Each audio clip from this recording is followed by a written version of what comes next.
Good afternoon, everyone. Happy Easter. I hope your Easter is serving you very well. They say one man, one king, one glory. Christ is risen, so I hope that you really have that in your hearts, especially if you're a Christian, and may you really enjoy the Easter that you're having. Now, moving on swiftly, I'd like to be talking about exercise and really how exercise really gives you a multitude of different benefits in your life. So if we think about what exercise does primarily, we normally attribute or associate exercise to improve our physiological state.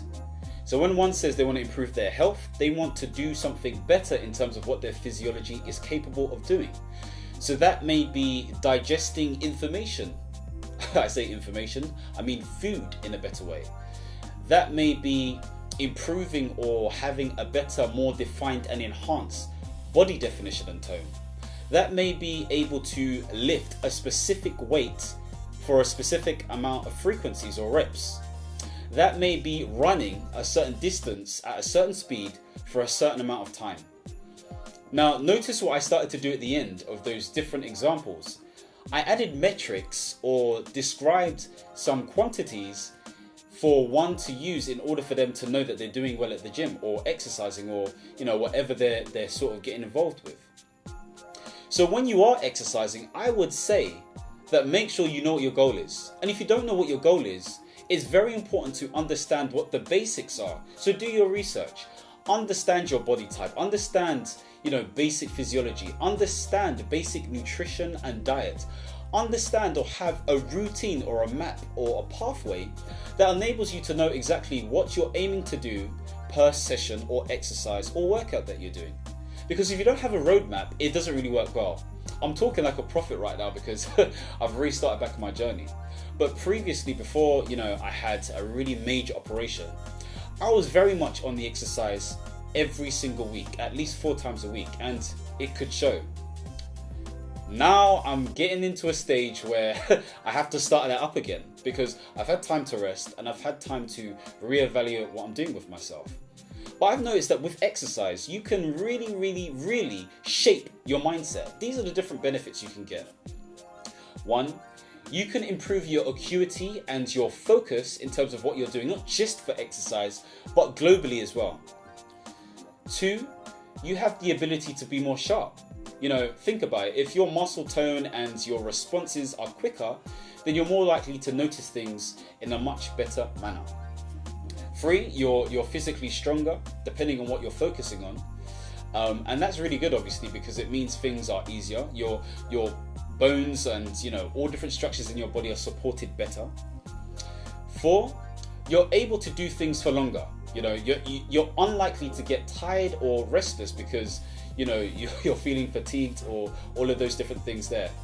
And 5, the one that people don't really associate with exercise necessarily is your mindset management is on point.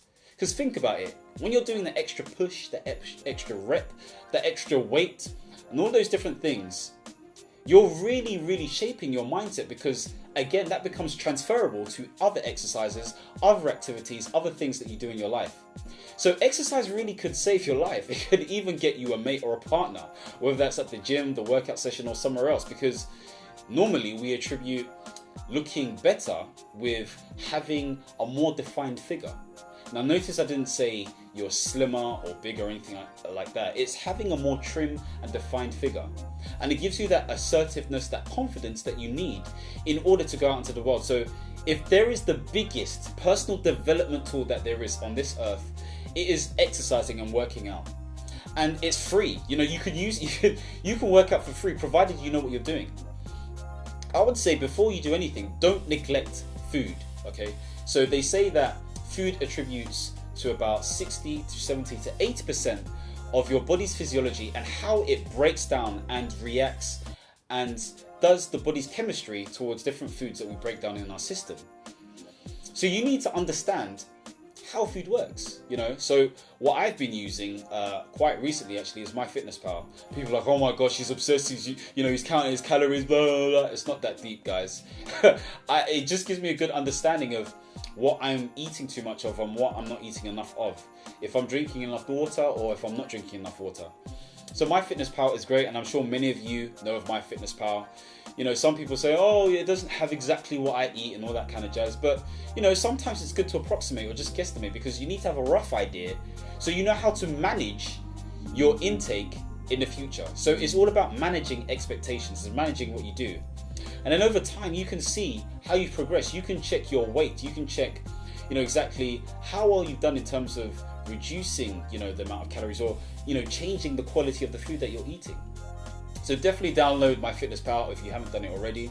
Download some sort of fitness app as well if you can, or if you want to, because again, you can get great workouts and you can do it week by week, day by day, hour by hour if you want to, and use this to check your progress, because without results, we're unable to understand what our baseline is. Without some sort of information, you're unable to understand what your baseline is. Now, what I did, obviously, because I'm involved with the NHS, I work with the NHS as well, I thought to myself, let me check out NHS Choices and check out what it says about exercise and food. And it has a great information base in terms of different food types and what they give you and why you should eat them and how frequently or on average you should, you know, eat certain foods or exercise. So I would check out NHS Choices and just type in diet or eating plan or anything like that, and it will give you some sort of idea based on research, because obviously it's backed by some sort of scientific backing as to what you should be doing and how you can measure that up. So that's another resource. Other things you need to be thinking about is, you know, a gym or a workout station or some sort of sport or hobby where you can work out and it's not difficult to get to, because nobody wants to, you know, exercise before or after work, and it takes forever to get to that place. And again, do you want to exercise before or after work? You need to think about these things. Are you committed to doing 2 times a week, 3 times a week, or 4 times a week? I would suggest minimum 3. Don't waste your time with 2. Definitely minimum 3. And you also need to think about, how are you preparing yourself? Are you preparing your meals adequately? Do you know what to get at different shops? Are you going to the right shops? Are you packing the right equipment before your session, you know, the day before? Like, do you have all these things in place? Do you have a locker? You know, a simple thing as a locker could be the difference between having a good solid workout and feeling uncomfortable because your stuff's going to get nicked. So again, these are all different things to think about.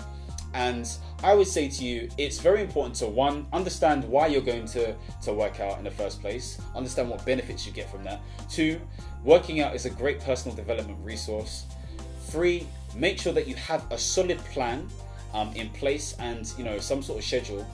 And 4, even before that, you need to make sure you understand what it is you're trying to do in order for you to execute the right sort of plan. So I hope that this has been very useful for you in terms of reinvigorating and energizing you towards understanding that exercise is key, dieting is key with the right sort of diet, and really, I mean, you know, just not eating too much and taking out, you know, white sugar, white flour, all of that kind of stuff. And, you know, just staying motivated by the fact that you're going to be a whole new you. Anyway, I hope you're having a great day. Enjoy the rest of your day. Take care. God bless. Don't forget to comment, subscribe, and share. Take care and peace.